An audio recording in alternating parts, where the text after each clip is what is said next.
উপহাস বন্ধ করুন।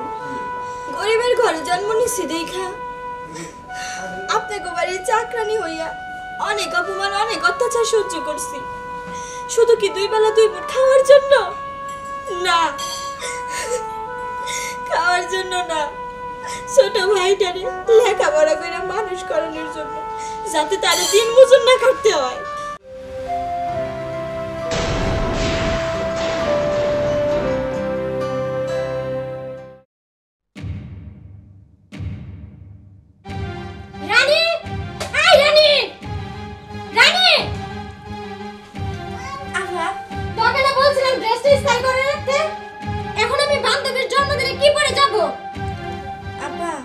সারাদিন অনেক কাজ ছিল, তাই ইস্তারি করার সময় পাই নাই। আপা, আপনি এটা পরে যান, এটাই আপনার মেলা মানাবো। আপা দেখেন, এটা পরলে আপনার বেশি সুন্দর লাগবে। এই যে কি সুন্দর মানাইছে। কি কাজের মেয়ে হয়ে তুই আমাকে ফ্যাশন সম্পর্কে জ্ঞান দিচ্ছিস? হ্যাঁ, মা তোকে আদর দিয়ে মাথায় তুলেছে, আর আমি মাথা থেকে তুলে দেব।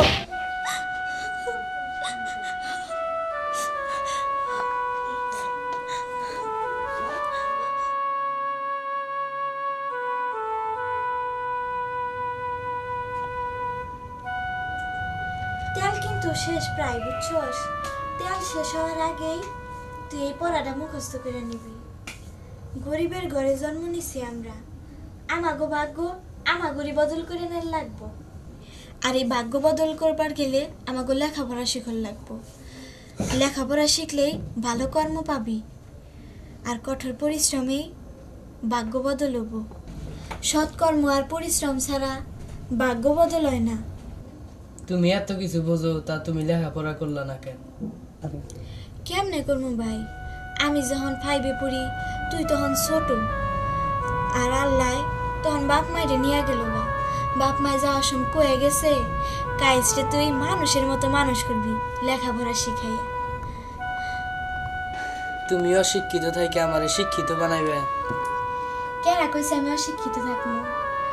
লেখাপড়ার কোনো বয়স নাই, তুই মাস্টার হইয়া আমারে পড়াবি।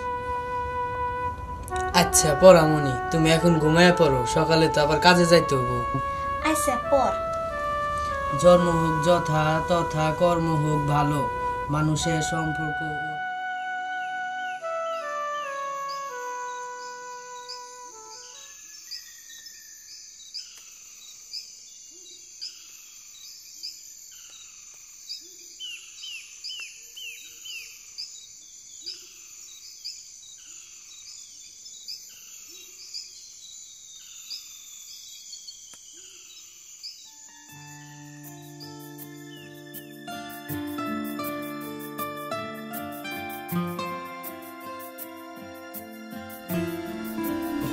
রানী, চাটা খুব ভালো হয়েছে। ধন্যবাদ আম্মা। তুই এক কাজ করিস, তোর হাতের কাজটা শেষ হলে আমার পাটা একটু টিপা দিস। আইসে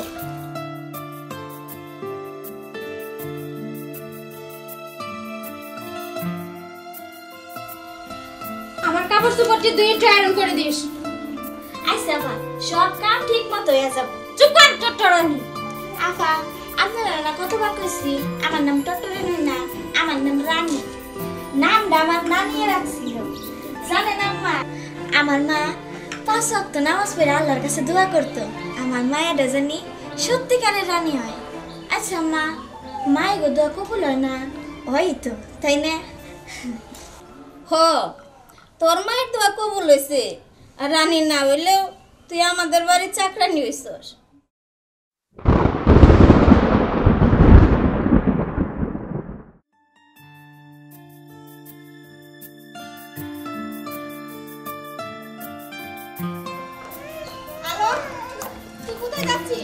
তুই জানিস না আজকে তোকে পাত্রপক্ষ দেখতে আসবে? মা, তুমি রানীকে নিয়ে রেস্টুরেন্টে চলে যাও, আমি ঠিক সময়ে পৌঁছে যাব। আর পারলাম না এই মেয়েটাকে নিয়ে।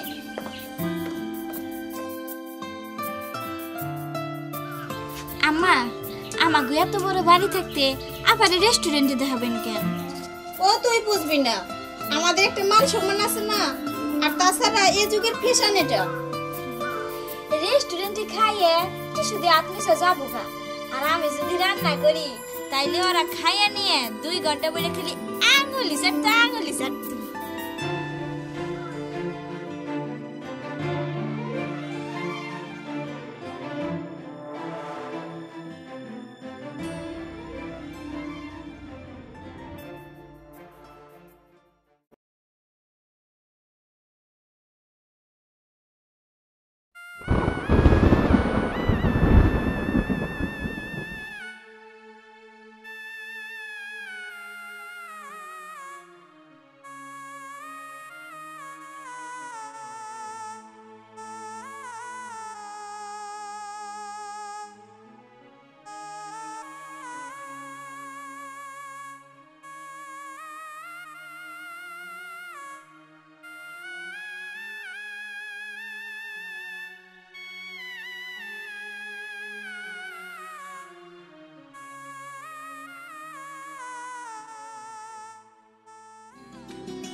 ম্যাডাম আমি ওইখানে বসে এখানে বস।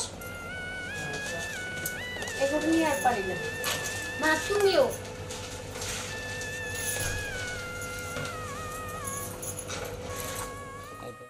আম্মু তুমি আসতে তো লেট করলে কিসের জন্য? আরে বাবা, রাস্তায় যে জ্যামের জন্য কোনো দিক যাওয়া যাইতেছে না।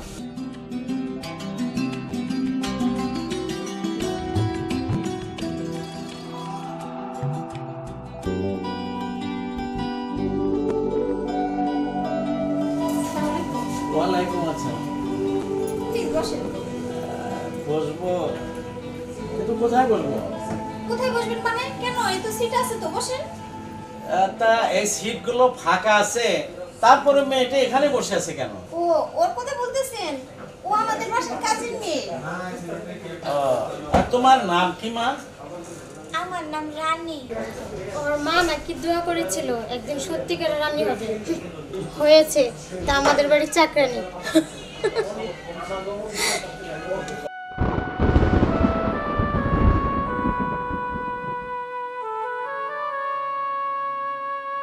উপহাস বন্ধ করুন।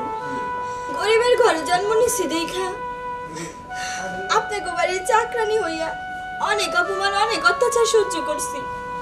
শুধু কি 2 বেলা 2 মুঠ খাওয়ার জন্য? না, খাওয়ার জন্য না, ছোট ভাইটারে লেখাপড়া করে মানুষ করানোর জন্য, যাতে তার দিন মজুর না করতে হয়। আমার বিশ্বাস লেখাপড়া ছাড়া ভালো কর্ম পাওয়া যায় না। সৎকর্ম আর কঠোর পরিশ্রম ছাড়া ভাগ্য বদল হয় না। আমার মায়ের দোয়া কবুল হইল কি হইল না তা নিয়ে আমার কোনো আফসোস নাই। শুধু আফসোস থাকবো কি নিয়ে জানেন? আমার মায়ের অঙ্গীকার যদি আমি পূরণ না করতে পারি, আমার ছোট্ট ভাইটারে যদি আমি মানুষের মতো মানুষ না করতে পারি।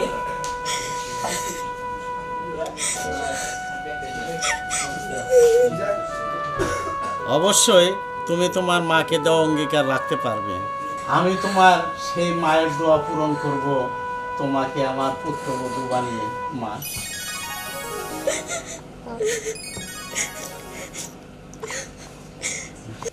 শুনেছি শকুন যত উপরেই উঠুক না কেন তার দৃষ্টি বাগারেই থাকে। আপনি ঠিকই বলেছেন। শকুনের দৃষ্টি এতটাই তীক্ষ্ণ, 18,000 ফুট উপরের থেকেও নিচের খাদ্য বস্তু দেখতে পায়। জহরি যেমন হাতে নিয়ে বুঝতে পারে কোনটা কাঁচ আর কোনটা হীরা, আমিও তেমন বুঝতে পারি। আমিও আমার দীর্ঘদিনের শিক্ষকতার অভিজ্ঞতায় মুখ দেখেই বুঝতে পারি কে কতটা প্রতিভাধর। একজন মালি বাগানে ফুলের চারা রোপণ করে দীর্ঘদিন পরিচর্যার পর ফুল ফুটলে মালি যে আনন্দ পায়, দোকান থেকে কেনা ফুলে সে আনন্দ পাওয়া যায় না। মানুষ গড়ার মধ্যে কি যে আনন্দ, সেটা একজন শিক্ষক ছাড়া অন্য কেউ বুঝে না। আমার মাও ছিল নিরক্ষর। সেই মা আমার সাথে এসএসসি এবং এইচএসসি পরীক্ষা দিয়েছে এবং আমার চেয়েও ভালো রেজাল্ট করেছে। লেখাপড়া ছাড়াও সাধারণ জ্ঞান অর্জন করা যায়, কিন্তু সাধারণ জ্ঞান ছাড়া একাডেমিক শিক্ষাও ফলপ্রসূ হয় না। আর আমার মায়ের এই সাধারণ জ্ঞান আছে বলেই সে বুঝিয়ে দিয়েছে সদিচ্ছা থাকলে যে কোনো বয়সে শিক্ষা গ্রহণ করা যায়। মা, তুই পারবি না ওর মায়ের মতো স্বশিক্ষায় শিক্ষিত হতে? পারবো বাবা, আমি পারবো। তোকে পারতেই হবে মা, তোকে পারতেই হবে। আমার বাপ চাচারা ছিল 8 ভাই। আমাদের বাড়ির উঠানটা ছিল স্টেডিয়ামের মতো, আর এখন 4 ডিসিমাল জায়গার ভিতরে মানুষ 10 তলা বিল্ডিং করে। তুই তো ইঞ্জিনিয়ার, তুই তো ভালোই বুঝবি। 10 তলা বিল্ডিং করতে সঠিক নকশা, তারপরে উন্নত মানের রড, সিমেন্ট এবং সুদক্ষ কারিগর ছাড়া করলে এটা হালকা বাতাস এলেই তা ধসে পড়বে। আর আমি জানি জীবন চলার পথে যদি আদর্শবান সঙ্গিনী না হয়, তবে জীবন সংসারটাও ওই বালুচরের খেলাঘরের মতো ভেঙে ধুলায় মিশে যাবে। সত্যি মায়ের দোয়া আল্লাহ কবুল করে। রানী আমাদের দৃষ্টান্ত। মা, তুমি আমার জন্য দোয়া করো, আমি যেন মানুষের মতো মানুষ হয়ে সুন্দর জীবন গড়তে পারি।